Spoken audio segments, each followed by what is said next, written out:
વારસામાં બીજો પ્રકાર વિદ્યાર્થી મિત્રો સાંસ્કૃતિક વારસો છે તેના વિશે જરા ચર્ચા કરીએ। અહીં મારી પાસે બોર્ડ ખૂબ જ નાનું છે એટલે વધુ પડતું લખાણ લખી શકાય એમ નથી, અને જેટલું લખાણ અહીં લખ્યું છે એ ખૂબ જ જરૂરી છે, તેના માટે મારે લખવું પડ્યું છે। છતાં પણ થોડું ઘણું મારાથી ચૂકી ગયું છે, છતાં હું એને બોલીને સમજાવવાનો પ્રયત્ન કરીશ। બને ત્યાં સુધી ધ્યાનથી સાંભળજો જોતી વખતે, અને કદાચ જો અક્ષર ન ઉકેલાતા હોય, મારી પાસે બીજો કોઈ વિકલ્પ છે નથી, તો એને સાંભળીને જરા લાઈન ટુ લાઈન જોઈને સમજવાનો પ્રયત્ન કરજો। તો જરા શરૂઆત કરીએ। તો જેવી રીતે પ્રાકૃતિક વારસો એ કુદરતી ભેટ હતી, એવી રીતે સાંસ્કૃતિક વારસો છે એ માનવ સર્જિત વારસો છે, અને એ પૂર્વજોની ભેટ કહેવાય છે। બરાબર છે? માનવ સર્જિત વારસો છે એ પૂર્વજોની ભેટ છે, કેમ કે એ વારસો, જે વારસો આપણે સાંસ્કૃતિક કહી રહ્યા છીએ, તે વારસો આપણા પહેલા જે વ્યક્તિ થઈ ગયા છે, માણસ એટલે કે માનવ, તે લોકોએ ક્રિએટ કર્યો છે, અને એ આપણા પૂર્વજો હોઈ શકે છે, અને પૂર્વજો કહી શકાતા હોય છે। તો સાંસ્કૃતિક વારસો એટલે માનવ સર્જિત વારસો છે। માનવીએ પોતાની બુદ્ધિ, આવડત, કલા, કૌશલ્ય દ્વારા જે કંઈ સર્જ્યું તેને આપણે સાંસ્કૃતિક વારસો કહી શકીએ છીએ। ફરી, માનવીએ પોતાની બુદ્ધિ, આવડત, કલા, કૌશલ્ય દ્વારા જે કંઈ સર્જ્યું એને સાંસ્કૃતિક વારસો કહી શકાય છે। તો જે પણ કંઈ આપણી આજુબાજુ માનવ સર્જિત વસ્તુઓ કે માનવ સર્જિત સ્થળો દેખાતા હોય છે, તે બધા આપણે સર્જેલા છે, એટલે કે આપણા જેવા જ વ્યક્તિઓ સર્જેલા છે, તેથી તેને માનવ સર્જિત વારસો કે સાંસ્કૃતિક વારસો કહી શકાય છે। અને એ જે વ્યક્તિએ ક્રિએટ કર્યા છે તેમણે પોતાની બુદ્ધિ, આવડત અને આર્ટથી જ કરેલા છે, પોતાની અંદર છુપાયેલી જે બાબતો છે તે નથી। તો પ્રાચીન પ્રજાઓના મિશ્રણથી આપણો જે સાંસ્કૃતિક વારસો છે તે વૈવિધ્યપૂર્ણ અને ભાતીગર બન્યો છે। માની લો કે ભાઈ એક વ્યક્તિ છે, એની અંદર બીજો એક ઉમેરાય છે, એની અંદર બીજો એક ઉમેરાય છે, એની અંદર બીજો એક ઉમેરાય છે, એમ સમજી લો કે અંદર કોઈ ને કોઈ ઉમેરાતા જતા હોય છે। હવે આ એક વ્યક્તિ કોઈ ક્રિએટ કરે છે, જેને આપણે શું છે સાંસ્કૃતિક વારસો કહીએ છીએ। પછી આ કોઈ ક્રિએટ કરે છે, તેને પણ આપણે સાંસ્કૃતિક વારસો કહી શકીએ છીએ। પછી આ કોઈ ક્રિએટ કરે છે, પછી આ કોઈ ક્રિએટ કરે છે। હવે આ જે બધા ક્રિએટરો છે, ક્રિએટ કરનારા વ્યક્તિઓ છે, નિર્માણ કરનારા વ્યક્તિઓ છે, એ બધા એક જ વિસ્તારના કે એક જ દેશના ન હોઈને અલગ અલગ દેશના બી હોઈ શકે છે। તો એવું છે, ભારતીય સાંસ્કૃતિક વારસાનો સૌથી સારામાં સારો પ્લસ પોઈન્ટ એ છે કે ભારતની અંદર જે પણ કઈ સાંસ્કૃતિક વારસો ક્રિએટ થયો છે, નિર્માણ થયો છે, એ માત્ર ભારતીયો દ્વારા જ નથી થયો। આપણા દેશની અંદર આપણે પ્રાચીન સમયથી અલગ અલગ વિદેશી પ્રજાઓને આકર્ષતા આવ્યા છે। એ બધી વિદેશી પ્રજાઓ ભારતથી આકર્ષાઈને ભારતમાં આવી અને ભારતમાં વસવાટ કર્યો। પછી એમણે ભારતની અંદર જે કંઈક નવું નિર્માણ કર્યું, એ બધું જ આપણે સાંસ્કૃતિક વારસો છે એવું કહી શકીએ છીએ। હવે અલગ અલગ યુગની વાત કરીએ, પ્રાચીન યુગમાં શક છે, કુષાણો છે, પલ્લવો છે, હુણો છે, કુષાણો છે। પછી એ બધા શું છે, વિદેશી પ્રજાઓ છે, આક્રમણકારી પ્રજા હતી। એના પછી જે મધ્યયુગ છે, એ મધ્યયુગ છે તેની અંદર તમે આરબ છે, આરબ મુસલમાન છે, મુગલ શાસકો છે, તુર્કીઓ છે, એ બધાનો સમાજ કહી શકીએ છીએ, એ બી ભારતમાં આવી। એના પછી જે સમયગાળો આવ્યો છે, જેને આપણે આધુનિક સમયગાળો કહીએ છીએ, એના પછી વેપારી પ્રજા બધી ભારતમાં આવી, અંગ્રેજો છે, ફ્રેન્ચો છે, પોર્ટુગીઝો છે, ડચ પ્રજા છે, આ બધી પ્રજાઓ છે, એ બધી પ્રજા ભારતમાં આવીને જે કાંઈ શું છે નિર્માણની અંદર પોતાનું યોગદાન કે ફાળો આપ્યો છે, એ બધો જ ફાળો સાંસ્કૃતિક વારસો કહી શકીએ છીએ।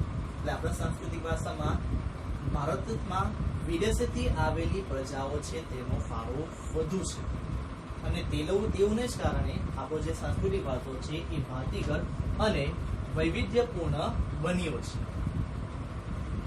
પ્રાગ ઐતિહાસિક સમયથી, એક શબ્દ છે પ્રાગ ઐતિહાસિક સમયથી વિશ્વને આપણે સાંસ્કૃતિક વારસાની ભેટ આપી છે। આ યુગ છે, તે સમયથી આપણે વિશ્વની પ્રજાને સાંસ્કૃતિક વારસાની ભેટ આપવા આવ્યા છે। તો પ્રાગ ઐતિહાસિક યુગ એટલે જે યુગની અંદર લેખન કલાની શોધ થઈ ન હતી, તે યુગને આપણે પ્રાગ ઐતિહાસિક યુગ કહી શકીએ છીએ. ફરી પાછો પ્રાગ ઐતિહાસિક યુગથી આપણે વિશ્વની પ્રજાને સાંસ્કૃતિક વારસાની ભેટ આપી છે. તો એવો કયો યુગ છે ને પ્રાગ ઐતિહાસિક યુગ કહી શકાય છે?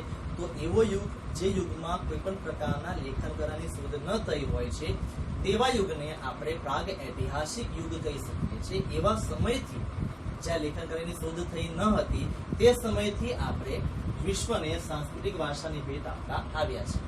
એના ઉદાહરણ કેવી રીતે આપી શકાય, કેવી રીતે સાબિત કરી શકાય કે ભાઈ આપણે આ યુગથી વિશ્વને ભેટ આપી છે સાંસ્કૃતિક વારસાની? તો તેની સાબિતી ઉદાહરણમાં આપેલી છે. ઉદાહરણ દ્વારા કહી શકાય છે કે હા હોઈ શકે છે. સિંધુ ખીણની સંસ્કૃતિના અવશેષો, એ અવશેષોમાં જે શિલ્પો મળેલા હતા એ શિલ્પ લગભગ 5000 વર્ષ પુરાના હતા. અર્થાત શિલ્પ કંડારવાની કલા 5000 વર્ષ પુરાની છે.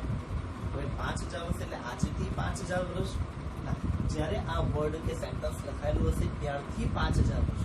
હવે આ સેન્ટેન્સ ક્યારે લખાયેલું છે તેની તો જાણકારી મને નથી, પરંતુ એવું તો કહી શકાય છે કે જ્યારે શું છે આ લખાયેલું હશે ત્યારથી તે પહેલા 5000 વર્ષ પહેલા, તે પહેલાના 5000 વર્ષથી શિલ્પ કંડારવાની કલા ભારતમાં બની હતી. એટલે ત્યારથી જ આપણે શિલ્પ બનાવવાની શરૂઆત કરી ચૂક્યા હતા.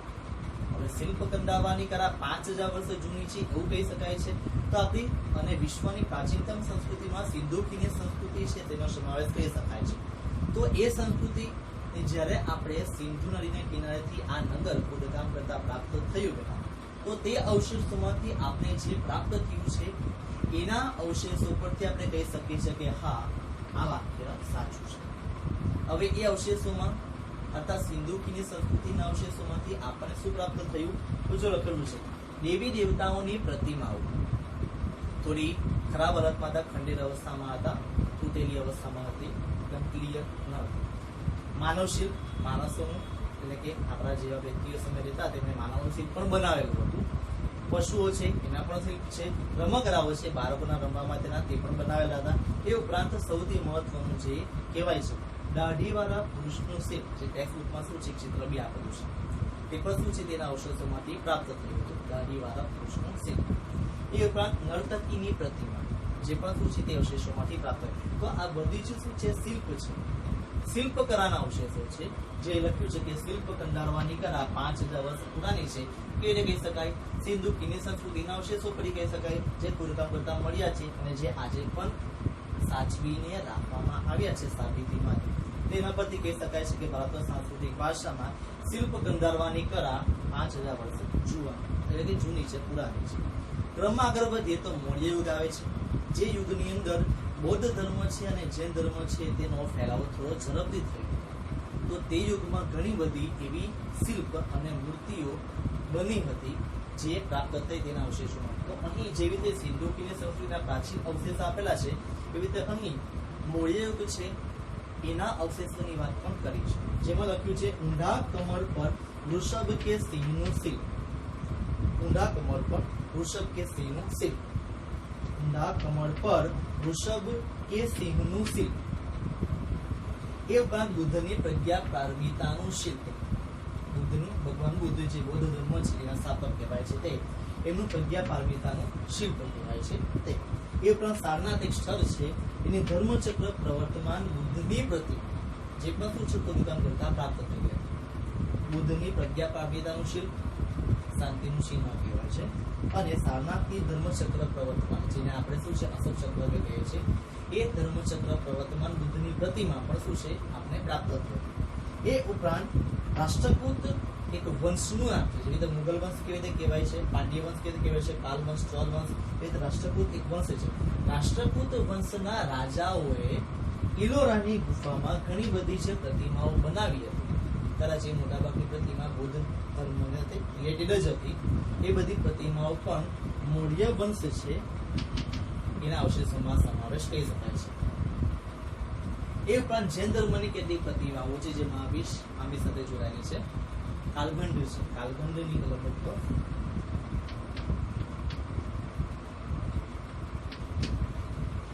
કાલખંડ છે એની જૈન પ્રતિમાઓ છે એનો પણ આપણે મૂળયુગના અવશેષોમાં સમાવેશ કરી શકીએ છીએ. તો આ મૂળયુગની સંસ્કૃતિના અવશેષો અને આ સિંધુ યુગની સંસ્કૃતિના અવશેષો ઓબ્જેક્ટિવમાં બી કામ લાગે. 4 વિકલ્પ આપ્યા હોય છે, એમાંથી તમને કે નીચે આપેલા વિકલ્પોમાંથી મૂળયુગના અવશેષો કયા છે, અથવા તો કયો અવશેષ મૂળયુગમાં સમાવેશ થતો નથી, અથવા કયા અવશેષ સિંધુ યુગની સંસ્કૃતિના છે, અથવા કયા અવશેષનો સમાવેશ સિંધુ યુગની સંસ્કૃતિમાં ન થઈ શકે છે. તો ખાલી શું છે, અવશેષોની એકવાર જોઈએ કે કયા અવશેષો આ બાજુ છે, કયા અવશેષો આ બાજુ છે. સિંધુ યુગની સંસ્કૃતિના અવશેષોમાં દેવી દેવતાઓની પ્રતિમાઓ, માનવ શિલ્પ, પશુ અને રમકડાઓ છે તેના શિલ્પ છે, દાઢીવાળા પુરુષનું શિલ્પ અને નર્તકીની પ્રતિમા છે. આટલી યાદ રાખવાની.